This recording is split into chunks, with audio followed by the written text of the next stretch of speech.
Hi there, Sandra here from Create in Spain. Today I'm going to be making a stencil, but I'm going to be making it in a slightly different way to what you might be used to. But as it happens, I know that my blade in my ScanNCut was pretty blunt.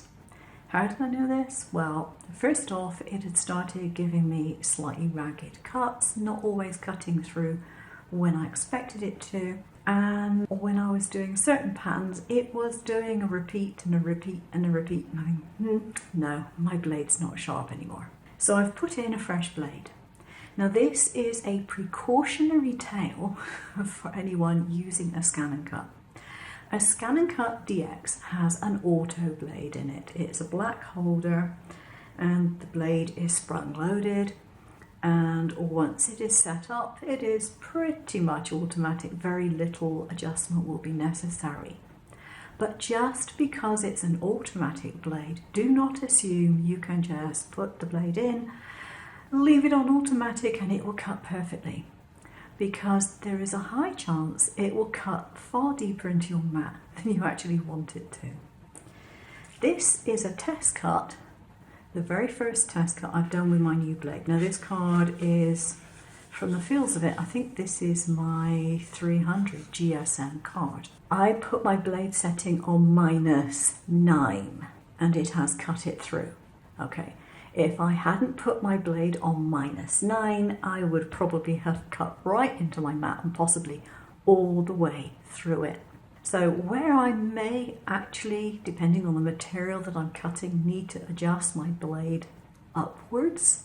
So it might go to -8 or -7, -6, and eventually go to auto. To start off with, it is on -9. Also, with the DX machine, you have another setting for your half cut. So if you're doing a half cut for vinyl or any other purpose, make sure that you adjust your half cut setting, if you need to a minus number as well. My stencil material is this. It's a book binding plastic. And you'll notice it looks a bit peculiar because I've got glue on the back of it. This is a dilute version of my usual temporary glue, which is tack it over and over. The reason I have put glue on the back of this already is because the way I'm going to cut my stencil is to put a piece of scrap card underneath. Now this happens to be some cheap, horrible, it's supposed to be watercolour paper. It's vile, it's really bad stuff. So I'm not going to be using it for anything else and I don't care about wasting it. But what I'm going to do is to put my stencil material on that. Now I need to make sure it is roughly centered because that's where I've got my design set up. Normally you might do it on the far left or whatever, but I've got it set up so it does it in the middle. So this is pretty much centered.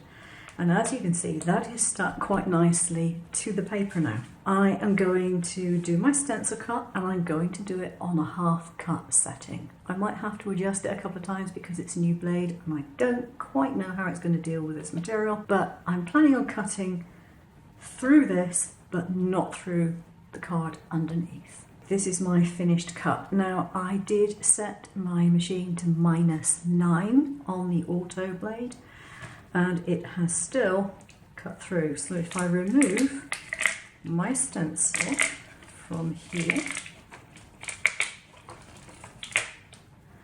most of my bits have popped out. There are a few bits. The smaller ones tend to stay just lodged inside. They're cut out, they're just adhering because of the adhesive on the back of this stencil.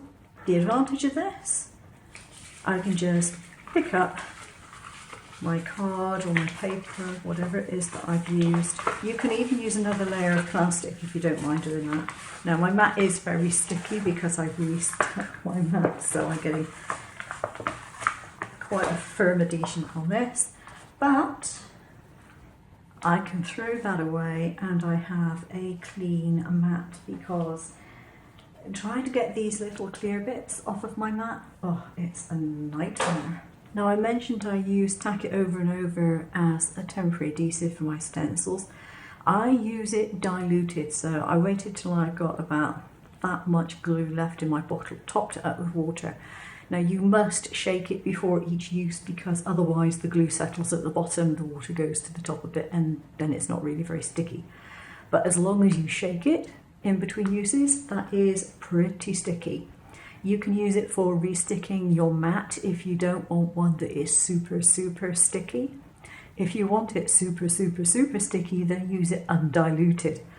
It goes a very long way. I've had this for at least 2 years, I think now. It is a cheap way of retacking your mat. Here we have the results of my stenciling. This one was done with gouache colours, pearlized gouache colours. It looks very pretty. On a black surface, that's one way of getting it to stand out. And this is what happens when you use the stencil as an embossing folder or an embossing plate and you run it through a Gemini or other embossing machine. It gives a really good, crisp, clear emboss, and that means you can have lots and lots of variety in your backgrounds, or if you're making boxes and things like that, textured cards to do that with. Okay, that's it for today. Please give me a thumbs up if you like this video and subscribe if you haven't already, and leave comments down below. I'll see you soon. Take care now.